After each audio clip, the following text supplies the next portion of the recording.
You look at a lot of local brands that we wear, they're not generational.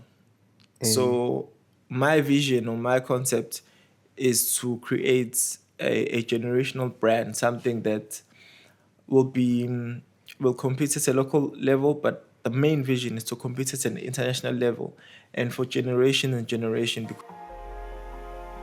Who is Abbas? How did this whole vision come about? He's a young boy who grew up. One thing is who grew up in the retail background. So basically, most of the people in my family used to work in retail. I think you mentioned that your whole family has always either been involved in retail or in the clothing industry, Yeah. if it means manufacturing in some way, shape or form. What pulled you towards it? I just looked at like where we were, as a family. I looked at the history, how many years my uncles, my mother, my sister has spent in the retail industry, and most of them 5 over 10 years, my uncles over 15 years, some of them over 20 years. Sure. But when you look at what they've actually achieved or got from that, there was nothing. So I was in the industry and I just did not want to add on that number where I'm doing this for a certain company and at the end of the day, I've got nothing to show off. So I'm very excited for this episode because I have Mr. Sartorial himself. I think our relationship is interesting because I know him from him telling the vision of what he wants to build, and I've seen it come into play. And I think for me, that gives me so much fulfillment when you meet somebody and they tell you that, hey, I have a vision of this is what I want to build. And every time we'd have a conversation, it always come back with, hey, this is how far it's going. And next thing you know, it's like, yo, it's happening. We're building this. Yeah. And that's why I'm excited for this episode of the Creator Concept. Abbas, how are you, my brother? I'm well in yourself, Mawanda bit. Thank you for having me. No, thank you. Thank you for being a part of the Creator Concept. Yeah. And we get a window into who you are and what you're building. And for those that are watching, we'll have the opportunity to learn from your journey so that they can apply it into the things that they're building. Of course. Thank you so much for having me, man. And thank you for being friends of Sartorial. 100%, man. Since when we started to where we are right now, it's been an amazing journey. But thank you so much, man. Nah, thank you, my brother. Man, I think people might see you now as Abbas, Mr. Sartorial. I'm looking at the great business you've built and the great brand that you're building. But people don't often know, they always say the story to the glory, Yeah. Take us back, man. Take us back. Who is Abbas? How did this whole vision come about? So Abbas is Abbas Moosa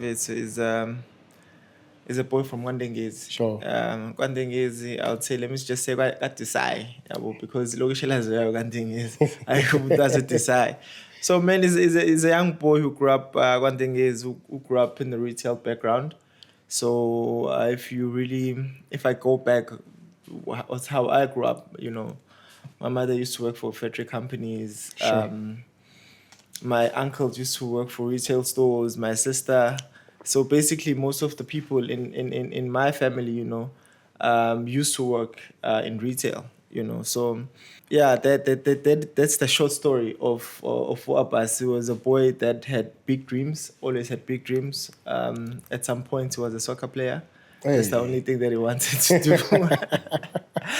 But by the time you grow, man, you do a whole lot of things, and you just try and find yourself. You just try and find your purpose in life, So I think about 10 years ago, I think about 10 years ago, when I really landed in the retail space, I think that's where I was like, Abbas, you're here now. You don't have a soccer career anymore. You just have to take this thing seriously. So that's where the whole vision of starting Sartorial started. And I didn't even know it's going to be Sartorial, basically, So that's where it actually started when I was working for one of the corporate companies in South Africa. So they're the one that kind of like gave me an opportunity, to become part of the team. So it was just it's just a whole lot of department. But for some reason, I always chose menswear. You know, Yeah, that's good. you That's know. good. I think you mentioned that your whole family has always either been involved in retail or in the clothing industry, Yeah. if it means manufacturing in some way, shape, or form.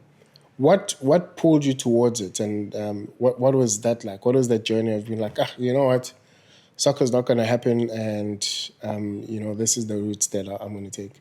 So I just looked at the like where we were, as a family. I looked at the history, how many years, excuse me, how many years my uncles, my mother, my sister has spent in the retail industry, and most of them 5 over 10 years, my uncles over 15 years, some of them over 20 years. Sure. But when you look at what they've actually achieved or got from that, there was nothing, you know. So I was in the industry and I just did not want to add on that number where I'm doing this for a certain company, and at the end of the day, I've got nothing to show off. And also, I think as time goes, you see opportunities, and I just felt, you know what, it's also time to tell my own story, through what God has given me, So I just wanted to change. I wouldn't say it's a family curse, but change. Take it to the next Yeah, level. take it to the next level, man. And at least let's write our own story. Let's have something to leave for our children. That's good. Yeah. So as I'm a parent, so I need to be a good example to my kids. What will I leave them with if I work for another brand and I don't really reap the rewards at the end of the day. So I think that's where it all started. And then as I was growing, there were so many opportunities that I saw, and localization was one of the biggest things, because you looked at brands like Loction Culture. Lotion Culture Sasisha.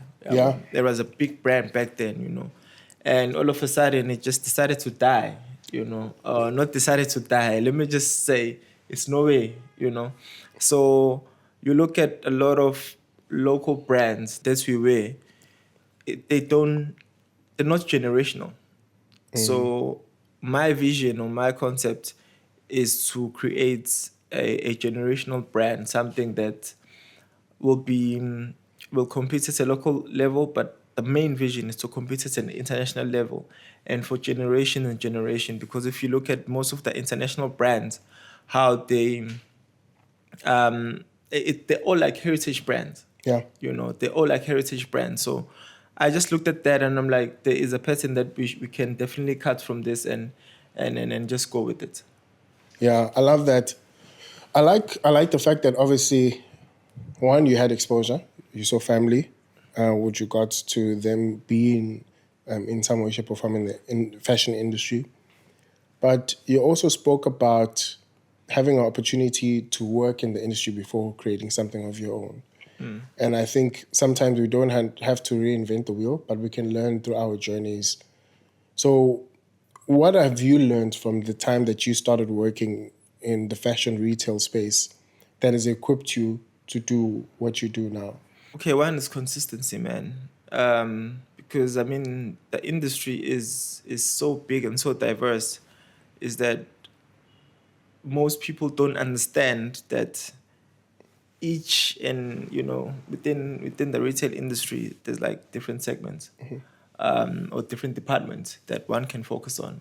So you can just focus on menswear and just do menswear as best possibly you can. You can focus on ladies wear, and that's and there's all other different departments, fine jewelry and all of those stuff. Sure. So what so the decision that I took was to just focus on men, you Yeah. know and that has been my focus ever since, is how to style guys, how to make guys look good. So as you grow, you understand that there's other elements onto it, more than just getting a garment. and putting it on and dressing up, there's other combination that comes with that. So things like grooming, the type of watch you wear, so that also falls in fine jewelry. So, and also not just that, but also understanding the lifestyle of customers or of your clients. Or I mean, as I said, there's a lot of elements, So I've been in the industry for 16 years. So for the past 16 years, since I've been in the retail industry, you just each and every day you learn different things. Yeah, that's good. Each and every day you learn different things, and I think the most important thing is create a product that can make people's life better. Yeah. Always. Just fight for that. Create a product that will make people's life better. Because the moment you do that, it's not even about the product that you sell, but it's about adding values in people's lives. So that's what I do, is how can I make people's life better? Because it's not about me, but it's about the next person, or the person that I'm giving the product to. That's true. So when I create a product that will make a person's life better. So when I create a suit, I always try and create an investment piece. Something that you're not gonna wear once. It's something that you can wear That's maybe good. for the whole year or whatnot. So I think those are the things that I've learned over the years, and also you're a servant of the people. I think the moment you understand that, and it doesn't matter, how much it's in your bank account, because we just have a tendency that when people support you, and you get certain amounts of money, we tend to neglect iy'nkalazo zabantu, Yeah. yabo, which is what will put us onto the ground. So it's always about respecting your craft, and each and every day just work towards it, man. Work towards of being better, and stay in touch. Listen to what people want. That's good. Try and deliver, and so forth. So that's what's kind of like what I've learned more than anything is just be consistent and make sure that you create a good product for the people. Yeah. I think that's so good. I love what you're saying, that no matter how much is in your bank account, you have to remain a servant of the people. And I think the highest form of leadership is called servant leadership. Of course. Because often people just want to lead in the front, and which is important. You need to have the vision, but also serving the vision and serving the people is highly important. Yeah. And for me, I think that's the highest form of leadership. So I just want to take a moment to give a shout out to the sponsor. This episode is brought to you by Creative Replay. That's my team. So here's the truth. Your podcast should be doing more than just existing. It should be building authority, generating leads, and positioning you as the obvious authority in your space. And that's exactly what we build for our clients. We take your expertise, whether it's podcast, video content, or short form, and we turn it into a system that actually drives business. Strategy, production, and distribution done for you. So if you want to stop guessing and start building, fill out our application in the show notes. It takes about 3 minutes, and we will honestly tell you if we can help you. So click the link below, and let's get back to the episode. Before we get into, the great business and empire that you're building through Sartorial, I just want to understand, Abbas, growing up, what type of person were you? And in terms of mindset, in terms of upbringing, in terms of community, and what did you have to change to become the person that you are now so that you can actually build something like this? Oh man, that's a good question. So growing up as a small boy, you just have a lot of different vision of what you want to be. Sure. But God always has a plan for you. Yeah. So growing up, I was an athlete at some point. So a very good long distance runner. I was doing high jump as well. So I was a very athletic boy growing up. Due to, like in primary, I used to run or compete at the school stages up until I'm the only one in the district, Sure. you know. So that's where you compete with private schools now, because you get to the like government schools, Sure. you compete there, you get onto the next level and next level. I used to run up until I'm the only, person, like I was very good in cross country. I was very good in 400 meters, 200 meters at that time. Then just depending on the age, it goes up to 400 meters. So in long distance running, I was very good, Sure. So at some point, I thought I'm going to be the next Usain Bolt. And then due to where I was coming from or the school that I went to, I think they only had certain powers to actually being able to empower me to go to the next level. Sure. Um, I believe some of the private school wanted me, but I think I wasn't that good academically. I think because that's what they look at, academics plus as sports and whatnot. So maybe the only thing that I knew was just to run, So that's like my primary life. I went to Marine Park Primary School. That's my school. So what type of neighborhood? I'm trying to see the contrast of the type of neighborhood friends mindset that you had, and what did you either have to grow out of, or what did you have to keep? Yeah, man. So the neighborhood was rough. Yabo ngoba ngisho ukuthi ngiphuma Desai, igama lomgaqo is called Krizani Road, where I'm coming from. So Jombe guys basically. Sure. So I grew up on basically the worst like stage, Sure. where umuntu kwaza phambi kwakho ndoda. Yeah. It's like there's no like proper role models, within the neighborhood, within the streets, So the only thing that we used to do is just to get that soccer ball, emgaqweni, sidlale, that's it. Yabo. But the life there and I think it's still at this point it's still rough. You get what I'm saying? Yeah. So I looked at my family status, like mama uncle yabo. My mother didn't work, but she was an entrepreneur.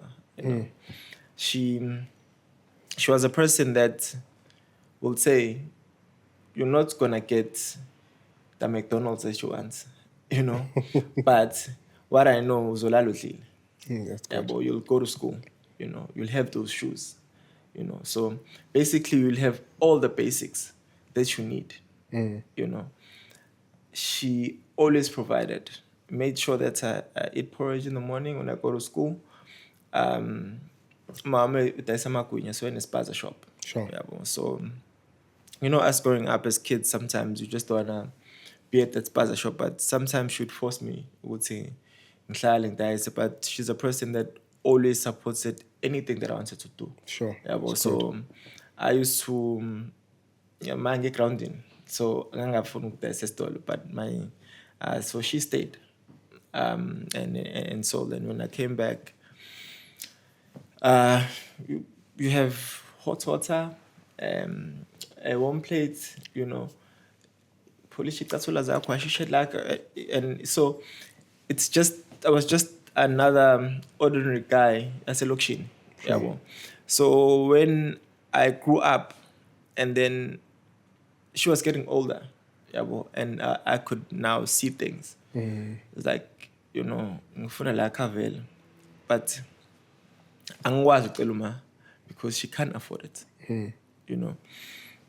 So that's where I think I took a decision when I was doing grade 10. My sister was working Pine Town, 8 lapha. So that's where I said every Friday man qed esikoleni ngizame ngisebenza. Nice. Yabo. So I will finish school at 2, take a taxi, ngepha indani, ngiyosebenza. I think I used to work Friday and Saturday because usually Sundays itolo zayivalwa. Yabo. So I used to do that.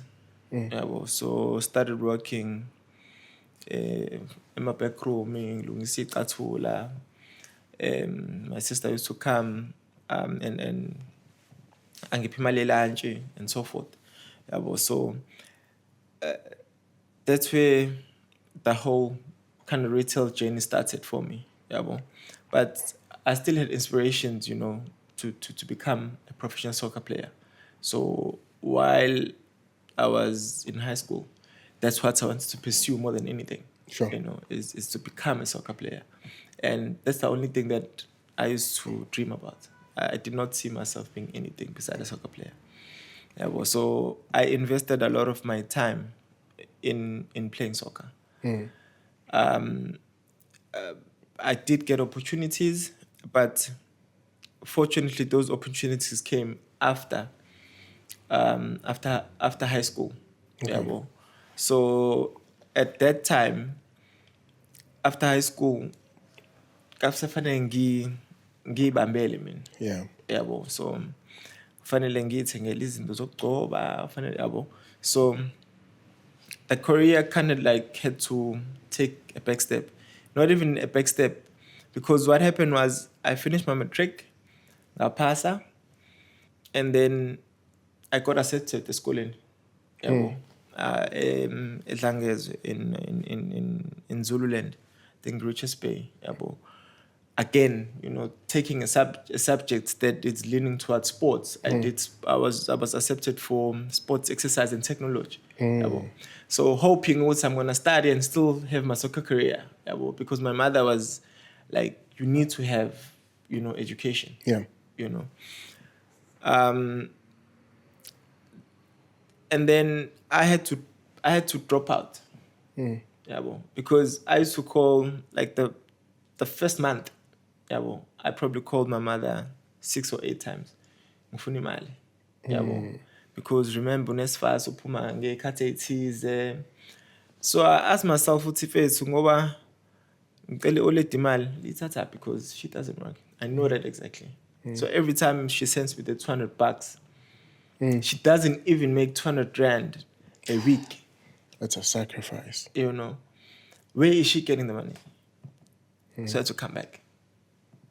Yabo. And I remember when I came back and I hiked. I just hiked and I came back. Sure. Came back home and my mom was like, nah, I'll just come back and work. Yabo. I'll just come back and work. And within that time, ngashaya isitapha mfethu. Sure. So I just went into the taxi industry. Ngashaya isitapha. I remember I used to wake up, I think about 4 ekuseni. Sure. I did not want to operate in my elokish lamb because my peers was Everybody knows you, yeah. So I was working ikephi enkoseleni enteke Senteke khona indawo ethiwa Senteke. So enye out amathuntutuko ngayicela nje mfethu ngifuna ukusipana nawe at time mfethu ayikho singavuka ekseni sihambe siyosebenza yabo. So it was from Pinetown to Lentonjana enkoseleni. So ngabo sicapha for a couple of months. Sure. I think I was probably getting paid 20 noma 25 rand a day. A day, yeah. Or 30 rand a day. Yabo. So depending ukuthi sisebenza kanjani. So silishayekile. But angituthuke ongeulishaya so singituthuke. He just knew what's happening, sure. So ngiqinisa lo mali ngiqinisa ngayo mfethu. And how it started, there's a friend of mine called Steve. Yabo, Steven Kwacela. So he's the guy that who kickstart me from the retail industry. Yabo. So I remember that day ngangasebenzi. Yazi na impela selokishini njani. Awusipani uvuka ekseni niyohlala sithe container, sithe phansi kwesihlahla, whatever the case might be. Athi mengishayela around Abbas mfethu uthini? Cha mfethu hayi, mfethu ngiyafaka ama-C_V lapha. Uthe mfethu ufaka ama-C_V na? Ngithi mina, uthi wena sekwazi wena uyefayila une-C_V. Athi hayi bethe ngaye ngiyaphathisa yabo. So because sengihlele elokishini manje, mawuhlele elokishini mfethu, ufaka emafemini, ufaka noma ikephi. You just want something that You will just keep send it to wherever, yeah. Yeah, Keep you something that going. will keep you going, you know. So that's kind of like kickstarted my journey, because he was like, "Babe, I work for Truett, yabo, at Westwood, yabo. I know last year we were matric dance. So unaleli blue kanje, unaleli shuttle kanje na. Now 100 rand. Elenza ama-CV na amangaka la. Sure. Yabo. You know, he said now 100 rand elenza ama-CV amangaka, now 100 rand ukugibela. Yabo. Sure. Uzongitshela wena ukuthi ufuna ukusebenza phi. But ngala ama-CV lawa awu-10 noma awu-15 ozowathola la. You need to go to any store, start in Pavilion. If you don't get a job in Pavilion, come back to me in Westwood. I'll give you a job. Sure. So that's how it actually started, you know, where I went to drop off all my CVs, and then Percy Kuboni, I remember. He was the one who took my CV. But he took my CV, and then there was change of management at Truett. So they did not call me Sure. at that particular time. So I had to go back and ngiyosebenza ngiyobustapa. Yabo. So I went back. Yabo. So and untuthu kwase ngibambisa now and then. Yabo. At time it's mhlambe bahambe uyodropha lapha yabo. So I was driving without a license at that time. As a taxi driver. So I was driving at that time as just a taxi driver ngibambe lapha nalapha. So what happened was, I remember ngangiwasha imoto bethu emfuleni. Sure. Yabo, because usebenze then mhlawumbe ngabo 11 obani vela ku-M Thangiza kho umuntu. So we used to go and wash ama-taxi. Sure. So I remember I got a phone call ngangiphatha mfethu, thank you for the phone nga yabo le khanya orange. I think that was me, yabo. Ngibambe, there's an 031 number ngibambe, and Nikita, who was my supervisor, she was my supervisor at that time. She's like, Abbas Moosa got CV yako.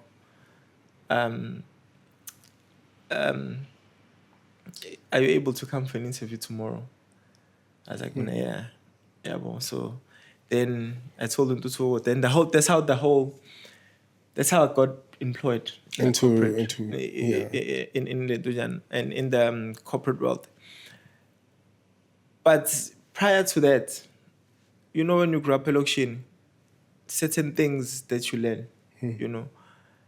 I used to see certain people that I looked up to. Like when I grew up, I want to be like this person. Yeah, well. So there's certain habits that while you grow up you learn. So things like smoking, drinking. Like my mother did not like that. Yeah, well. So I tried to do it. Yeah, well. But part of me was like, why am I doing this? Because I don't even have money. Because another thing is, elokishini, if ungawubeka ubheya phansi, uyisakha. Yeah. Abantu bazokukhuluma kabi nje, just know that. Yeah. Yabo. So as much as if ngikhula, ngi-out encanywayo nani. Mfethu, mase fanele kuthengwe, imali ayikho kwesini. Yabo. So I just knew like thini mfethu. Lento otshwala nje mfethu. Angiyeke. Ngoba vele imali anayo. Yabo. So I think that's where I just decided to stop to drink, because it's I don't know how many years now since last I had a drink. I think it's like over over 15 years. Yeah, because it came from I couldn't afford Yeah, it at because that it time. just came there. I couldn't afford it, you know. And smoking was never a thing for me. Yabo. Amachi say shibiza nanan. But I think the fighting spirits and always wanting to have um, certain things in life. I just saw myself having those things. And I used to look at the pattern that people that have it or study them, most of them didn't drink, most of them didn't smoke. So I just had to follow what they were doing, yabo, Sure. and looking at, or getting closer to them. Like, try and study a person. It's like, what does Bill Gates do if you want to be like Bill Gates? Yeah, You yeah. know, what does Jeff Bezos do? What does Motsepe do that other people do differently? So you find that it's all about consistency and each and every day working towards your craft and being able to work on it without anybody telling you ish about it. Yeah, You know. sure. I think that's so good. I think just listening to your journey, there's so many points that I'm realizing really just contributes to where you are right now. I think the first one is big ups to your mom, man. Your mom is an entrepreneur. Yeah, You man. didn't This want woman, to sell she's fat cooks, but now look at you. You have your own spaza shop in a sense. Because everything comes in seed form. One of my mentors, Bradley Hlubi, always says, if you look at an apple tree before it bears any apples, what is it? It's apple tree. Yeah. The only difference is that the fruit hasn't come yet. So everything comes in seed form. And That's quite your mom correct. having a spaza shop, that was a seed, only to find that now you stand in the shoulders of giants where now you have your own space that's bigger than a spaza shop. But it took that mentality or that exposure to see what she was doing that was entrepreneurial to take care of you and your siblings for you to eventually be where you are right now, which I think, is quite cool. And the idea of discipline, at the time, soccer seemed like a getaway, but there's no I in team. Yeah. So sometimes being a part of a community or a part of a sport teaches us that you have to be a team player. And now, again, you have your own team. In fact, that's very correct, man. Because now you know that there's no I in team. I can't build this alone. So you brought people alongside of you who have joined the journey and who've been part of the team, which I think, even myself, to an extent, I became, Of a part of the course, team in as I terms said, of, creative arts has been the friend of Sartorial from day yeah, one. 100%. So I think that's so cool. But also the idea of taking responsibility, of saying, just because I didn't finish university and I finished my high school, you didn't choose to give up on life. You went. There's a saying in Zulu, "Tumsebenzi uthola usebenza." Of So course. instead of saying I'm going to wait for the perfect job, you did the job that other people might deem to be looked down on, but you did it so that because you want to take responsibility and you saw things at home. And then from there, that's where the opportunity stood up. And I think it's also amazing how we all always need somebody. I always say that even though God blesses us, the blessings don't fall from the sky. God uses a person to bless you. And to think of your friend, I think it was Steve or Steven. Yeah. He came, he saw, he was like, yo, here's $100. And you might find that was a sacrifice, even though he was working, Yeah. it was a sacrifice for Of him. course. But again, that's an opportunity that opened up. Coming to Sartorial, Yeah, man. can you tell us, man, what is Sartorial? What is the vision for it, and how did this come about? So Sartorial is a menswear brand. Let me just say, a South African proud-owned brand. Beautiful. It's a one-stop shop for Amachit. Yeah, so you get grooming done, you get a suit, you get leather shoes, you get leather bags, you get ready-to-wear shoes. I mean, it's just all-in-one, basically, kind of a store. And where most people ask, well, what is Sartorial? Why Sartorial? I'm like, Sartorial is actually a particular style, man. It's when you see Abbas on a daily basis, that's Sartorial. That's dope. So Sartorial is basically a style or a culture that how people wear. So if you see me every day and you know who I am, if you see me, like, you'll see me, I'm always in a suit and tie, man. Yeah. You know, so that's a culture that we're trying to reintroduce, you know, and trying to teach the people the importance of what it means to be a sartorial gentleman, you know. So that what is sartorial is, and I could have created sartorial and sell any international brand. Yeah. But also the vision was never that. The vision was to create a local brand that can compete at an international level. Oh, that's good. Typical example, look at Umaxhosa. Yeah. Yeah, look at Umaxhosa. Yeah, you know, so a brand that started from selling from markets every Saturday from a rail. Now you get the store in New York. Yeah, so if Uputlatuma can do it, yeah, that's dope. Yeah, we have dope stories within our own continent, you know, to tell and to see from. You know, so that's the vision, you know, of where I want Sartorial to be and where I want Sartorial to compete. Before Sartorial, there's a culture. Okay. You know, before Sartorial, there's a story that needs to be told. You know, before Sartorial,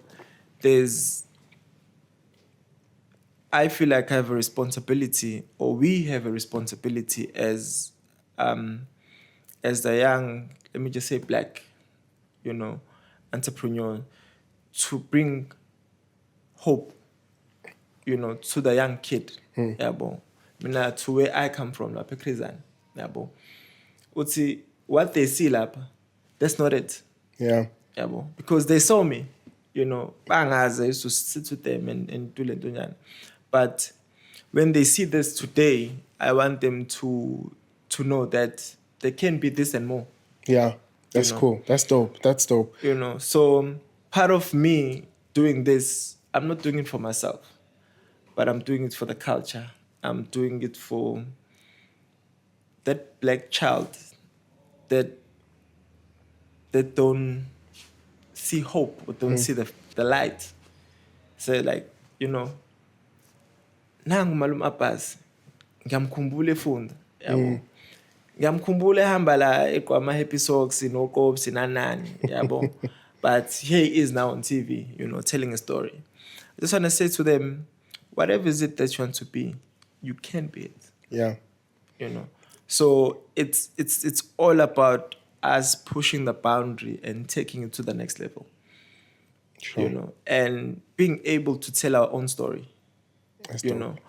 know. The reason why, even at Sartorial, I try and create my own things is because I think we've given the international brands too much light. I think it's time to educate our locals that it's okay to buy local products, not because you're supporting, because it adds value. Yeah, that's You good. know, because it gives you that certain feeling, Woti. Yeah, Mawanda, yeah, Ngusfiso, or whatever the case might be. Yabo. Sure. That's you know, when you're in the BM 325, no matter which class, you know that feeling that you have. Yeah. You know. So we need to create such brands that it does that to people. So it adds value on people's lives. You know. So don't buy a local brand just because you are supporting. Buy a local brand because it makes you feel a certain way. Sure. That's good. That's good. You know. And I think it's both ways. I think 100% we have to build so people buy local, knowing that it's quality. But I think also the second way is that there has to be an element of supporting. Because if you look at any culture that does well financially, Yeah. they have a concept of being able to support even when something is in its growing phases. And then they'll be honest about feedback so that you can quickly go reiterate. So the money circles within the same culture, whether it's the Jewish community or the Islam community. Yeah. I think that's something that we can all learn from, to say that, no, buy whatever else you're buying, but let's first try and support the brands that we are building. Yeah. And then as they grow, we'll come back, give feedback. Hey, Abbas, maybe try tweak that, instead of going online first to say, excuse me, this brand, I'm so disappointed, and so forth. I think there is one sense of, some people take advantage, but for the people who are building honestly, I think sometimes we need to move away from the whole thing of bashing people who are growing, but come back, give honest feedback, and you might find that the business owner will take that feedback Use it honestly positively, and use it positively, to do better. Of course. I think before we get on with it, for the person out there who's listening and saying, yeah, sure, starting something like Sartorial, is it even possible? Were you not afraid to build, something like this? I was never afraid, actually. Because building it up, I think probably started like 7, 8 years ago. I just knew that's one day I'll have my own store. Okay. I didn't know when, how, or where, or what I'm gonna sell. Sure. But I just knew what I'm gonna have it. What's kanjani? I didn't know, but I kept on preparing myself. That's good. So I was preparing all along. So what do you mean by preparing? So, like different experiences, I would be interested in consumer psychology. I would read a book about consumer psychology, understanding how a customer thinks. Sure. Because that's very important.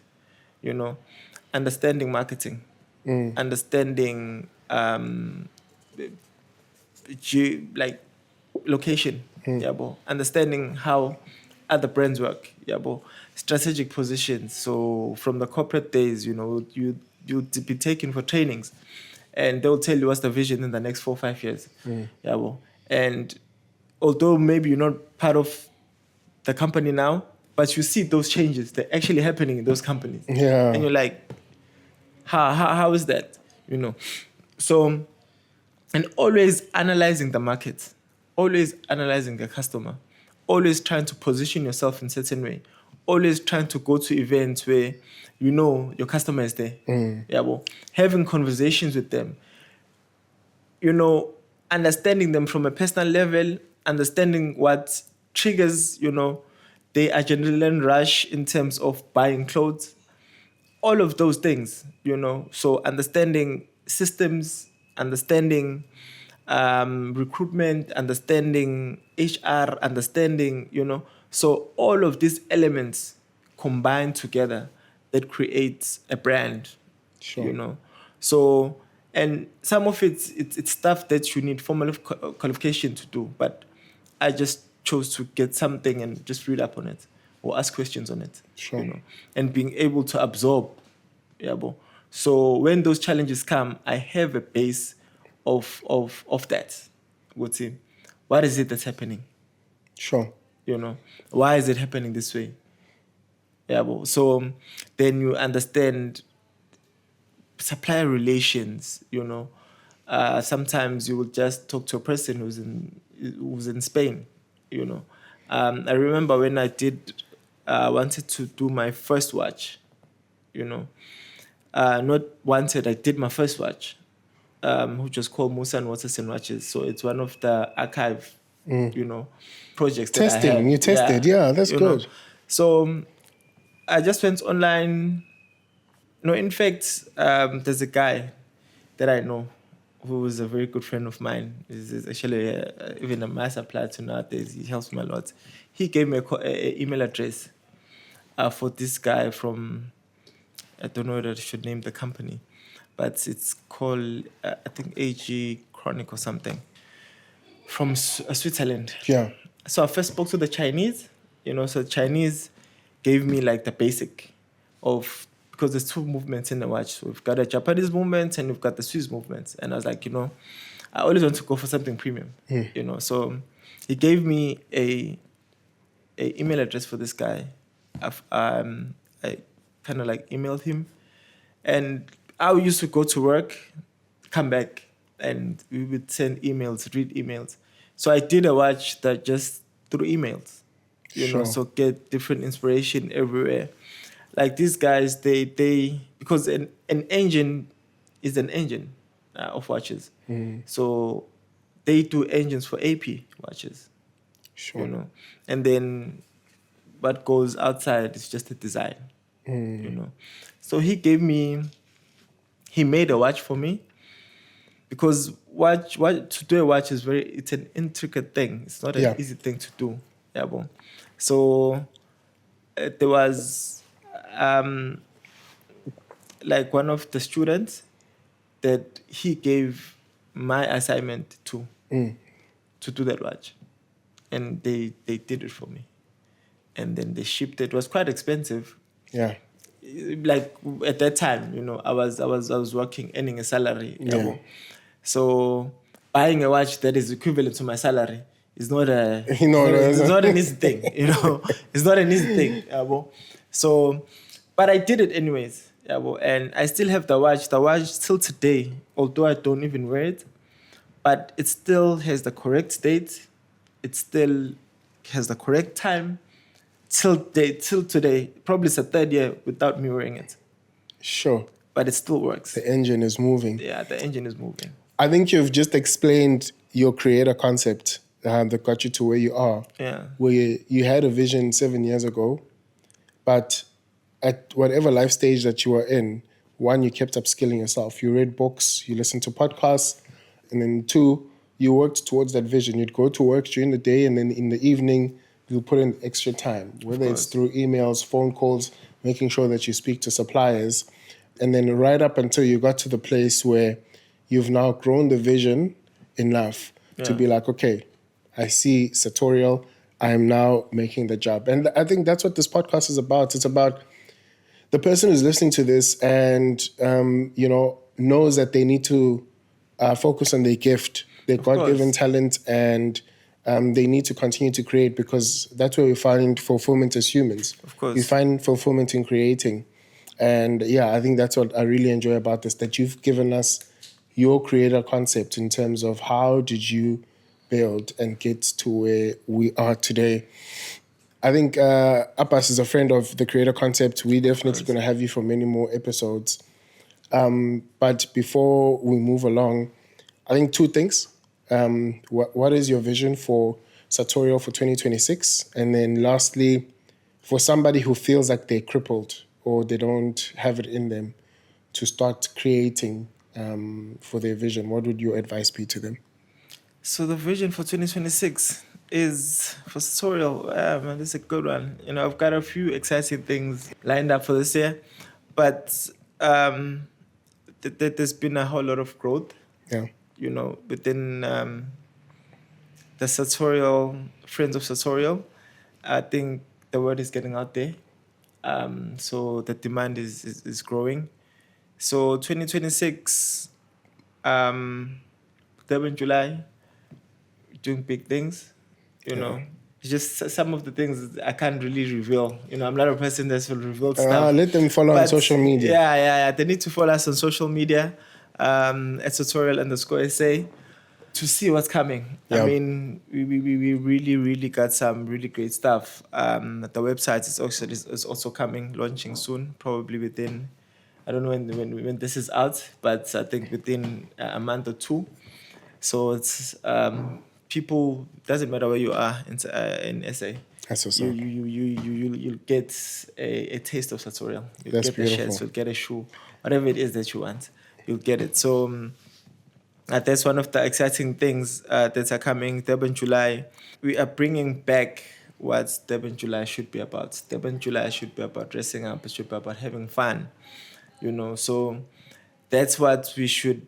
That's what it should be. So Sartorial will be offering the experience. Nice. Plus, the Sartorial outfits. Oh. That's what I can tell you.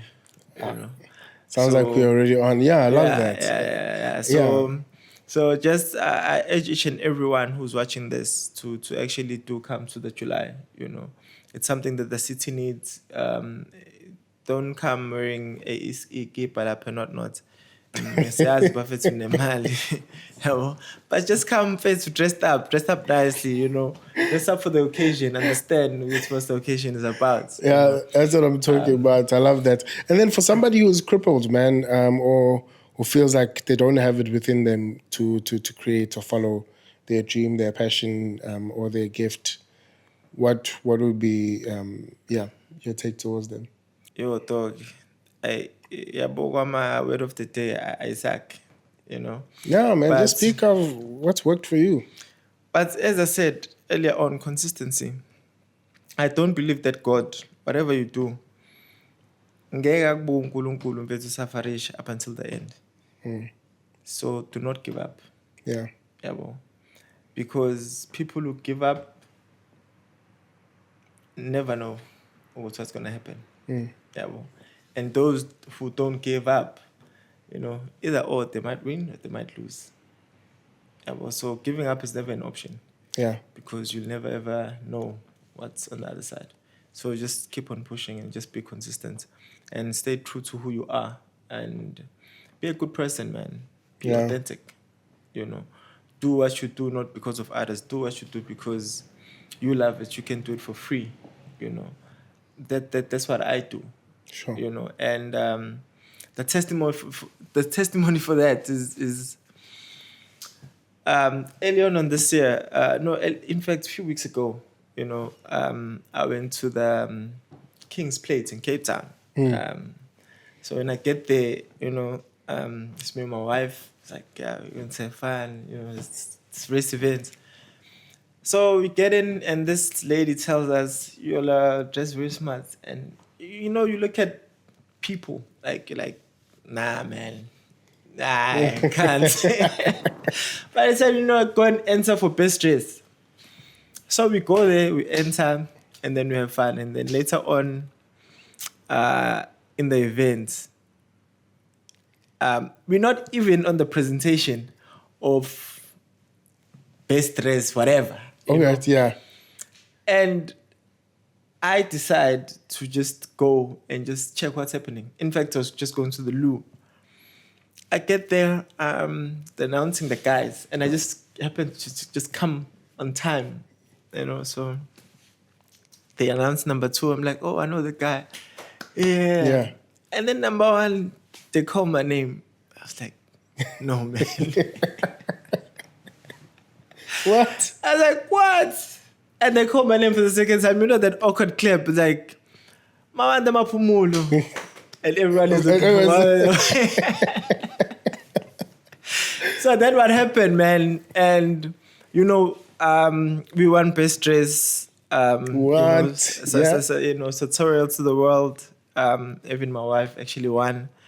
So that just showed me that God has his way to show his work. Yeah. You know, because I've been, as I said to you earlier on, anganasi isikhwama dog ngiphatha isikhwama sasegroundini, you know, just be relevant. If I'm happy socks, I could use whatever is on my disposal just to make sure that I'm stylish. Yeah. You know, so whoever you are, just don't give up, dog. Yeah, well, whatever it is that you want to do it. Yeah, well, they used to call me King Force. About say if it's when cool. I'm out time nje King Force. We are forced. Are you forcing too much? But I think forcing up until you make it, if they want to call it, yeah, it is. For me, it has been that. Yeah, so I've been forcing it up until, you know, I'm still going to force it, in fact. No, we must. You must. Yeah, man. Yo, that's dope, man. Yeah. King Forcer. Yeah, that's King Forcer. Yeah. Well, man, that's the episode, Mr. Sartorial himself. I think, thank you for sharing your journey with us. Thank you for sharing the great things that you're doing. We support what you do.